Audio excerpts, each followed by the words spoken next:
Thank you. Good afternoon to everyone. Forget that mic's not up. Yeah, obviously, I thought, just starting from the beginning of the match, obviously, reaching this stage of the tournament against a team like Zamalek, we obviously a little bit cautious. We had learned our lessons playing against RS Pekan in the group stages that just you got to start well, not concede early. So I think the first sort of 20-25 minutes was a little bit sort of cat and mouse type of situation, us seeing what they have to offer. I'm sure they were seeing sort of what we had to offer, so no real sort of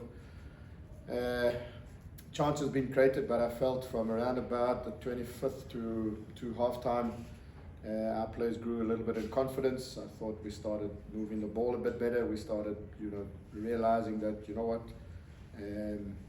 don't need to fear.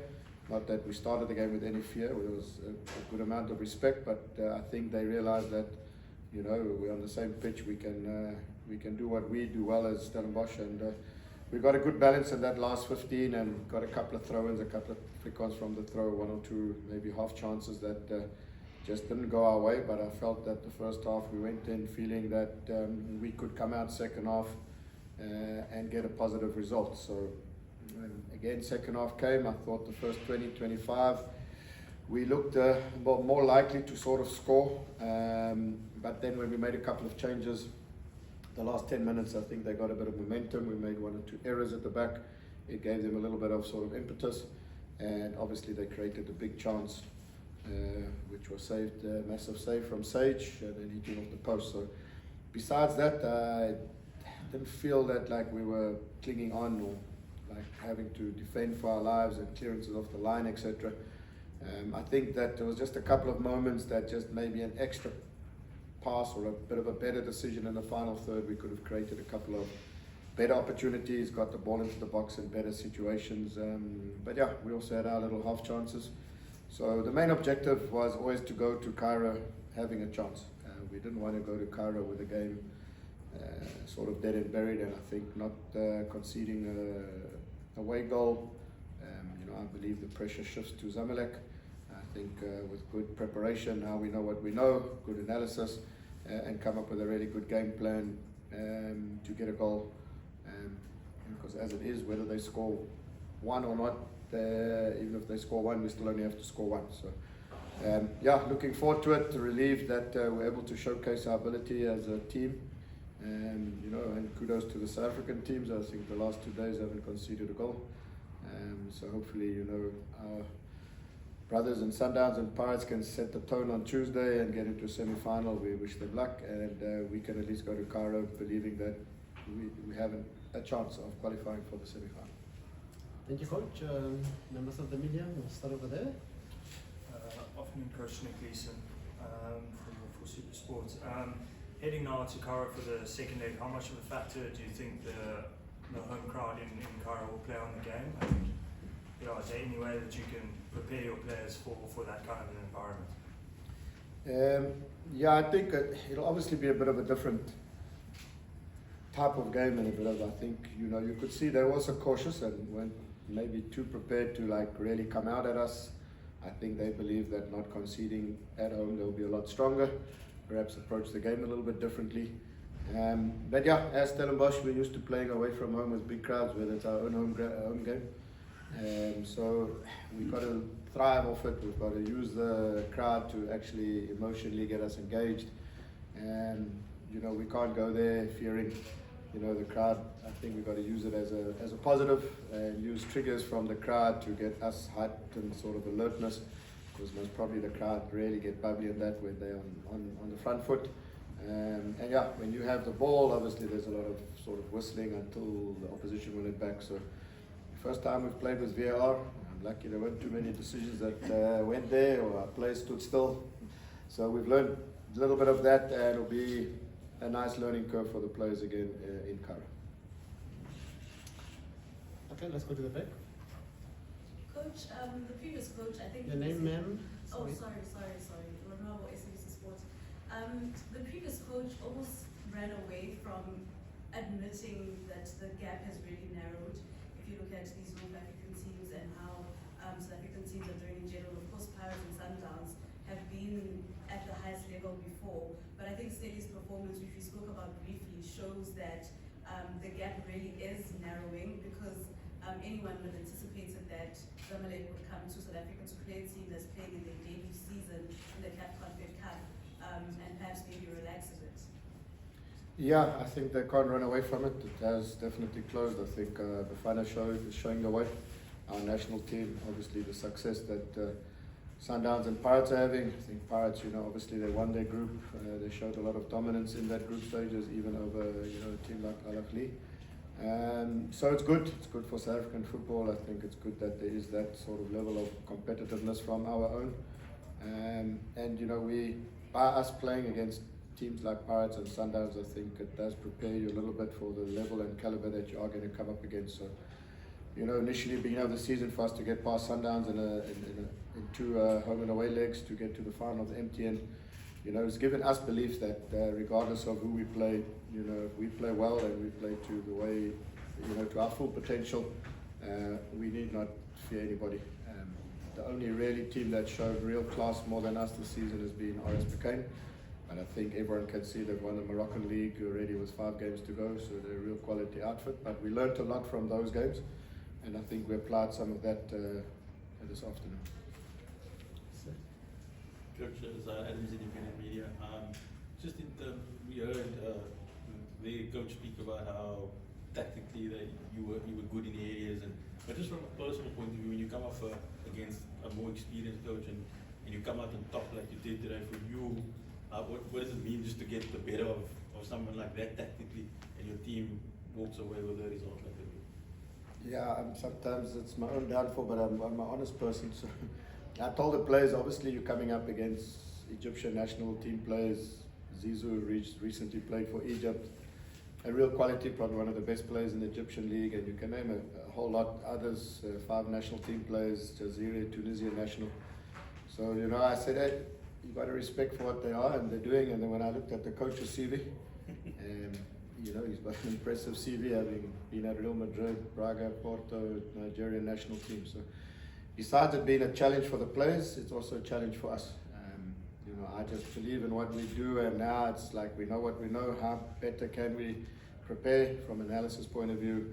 I think finer details might be the difference in Cairo. Coach, if anything, despite, I guess, the lack of Your name, sir, once again? Tashirik from News 24, despite obviously the first half that didn't much go either way, what was particularly exciting is to see how Ashley Cupid was coming along quite nicely, especially in that first half and some passages in the second half as well. What did you take from this particular match that you could benefit when you arrive in Cairo, and just on Cupido's game as a whole? It hasn't really been that long at the club, but it seems he's slowly but surely finding his feet now. No, he definitely is. I think, it was never easy coming from the team that unfortunately didn't have the best of seasons and got relegated, and then to come to a team that is starting to find itself in the top sort of part of the league and in these type of competitions. So it's an adaptation, and I think he's adapting really well. I think the North African teams just don't like speed. They don't like being turned. They don't like having to face their own goal when defending. If you play in front of them a lot, it's a lot easier for them. So I think Ashley gave us that outlet. We were able to play it in behind, and he was able to put pressure. Not always maybe getting it into the box, but we were forcing throw-ins, forcing corners. So we're a little bit, just a small little bit away from him really being clean through. I'm sure they'll be a little bit more aware of that back home, but definitely is an asset for us.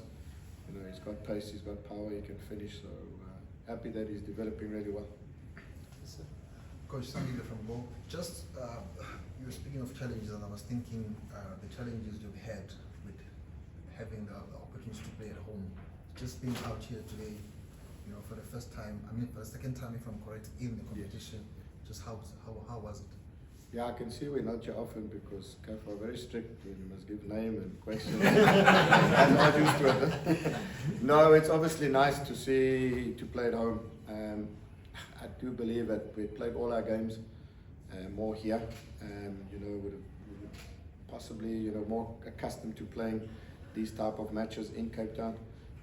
So it was a bit disappointing in the beginning of the season not to play games over here. Obviously, the availability of stadiums, this is the only stadium that's available in Cape Town, and they are a busy stadium with other activities. So, yeah, just semi-final, please. Is anything on? If we manage to get there, let's please play the semi-final. Yeah. I'll take the last 3 questions starting here. Leonard Solms, ESPN Africa. Coach, in the last few minutes you mentioned that you made some changes, the team lost momentum, you made some mistakes. Did the call come from you to the players? You know what, we're losing momentum, just sit on this, disrupt Zamalek's rhythm, keep what you have, don't let them get in the way goal? Or was it a judgment call that the players made entirely themselves? No, I think, once you reach that late stage of the game, the tragedy would be to have conceded an away goal. Then it really makes going there very tough. So I think the players realized a little bit from a tactical point of view was to try and bring on a bit of fresh legs, because they seem to have been getting a bit of momentum, maybe from our side, 1 or 2 tired legs, and the idea was to just bring some fresh legs and hopefully a little bit more ball playing type players, and Nku and Sanele, Chumani. And maybe we could have our moments to sneak it, but I think at these type of games it takes a little bit of a while to get accustomed to the pace, and I think we lacked just adjusting to it immediately, and I think eventually it was a good point, or not a point but a good draw for us, and in the last 5-6 minutes was just maybe seeing it out here. Still? Similar. Okay, we'll take the last 2. Let's start with you, sir. Coach, Rob from Adiski Times. Were you surprised at all by the amount of possession you had? And do you think in the second leg you might have a little less ball? Yes and yes. I was surprised that they sat back quite a lot, allowed us to sort of have the ball and move the ball. I looked at half-time, the stats were, it was pretty even, the possession. I thought, the way they've been playing in our analysis, they are a possession-based team. So I was a little bit surprised, and hence I think it gave our team that little bit of, in that sort of 15-20 minute period before half-time, I think we started moving the ball well. And yes, to the second answer, I do believe at home they're going to want to play more. Not sure what the coach will tell them, but I think the fans will demand that they try and dominate the game better and have more possession of the ball, which may not be the worst thing for us. Last question here. Coach, just the quality of the opposition, obviously, you speak highly of them and rightfully so. But how do you maintain now the performance, the concentration, just the focus, holistic performance into shift that into a domestic front without, letting in the mistakes and lapse of concentration creep in? Yeah, I think it's a learning curve for us, and I think it's something that Sundowns have been able to do well, but I think they've built that over time. So it's about us taking what we're doing on the continent and improving certain aspects in our league, taking some of the way we do things in the league onto the continent, which may surprise 1 or 2 teams. So I think it's just the more we play and the more resilient we become and the more sort of mature we become and experienced at this level, hopefully, over time it can start spilling over into the league, where just maybe a bit of our decision making in the league can be perhaps better than what it has been. But it is helping us, and I think both are complementing each other at this stage. Coach, thank you very much. Thank you. All the best.